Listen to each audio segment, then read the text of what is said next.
Hey, Mia. I was reading about idioms today, and I came across "let the cat out of the bag." Do you know what it means?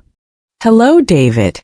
Yes, it means to accidentally reveal a secret that was meant to be kept private.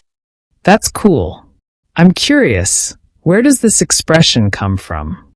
The origin of this phrase is quite fascinating. It dates back to the 16th century. Merchants would sell pigs in bags at markets. So what does that have to do with a cat? Sometimes dishonest merchants would put a cat in the bag instead of a pig. If the bag was opened by mistake or if someone let the cat out, the trick would be discovered. I see now. So, letting the cat out of the bag means to accidentally reveal a deception or secret. Exactly. The phrase shows how a small mistake can reveal something that's hidden. That makes a lot of sense. I'm definitely going to use this phrase more in conversation. Great. Learning new idioms is helpful.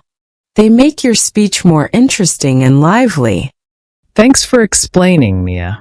It's really interesting to learn about the history behind idioms. You're welcome, David. If you have any more questions about idioms or anything else, just let me know. I appreciate it. I will reach out if I have more questions. Thanks again. Anytime, David.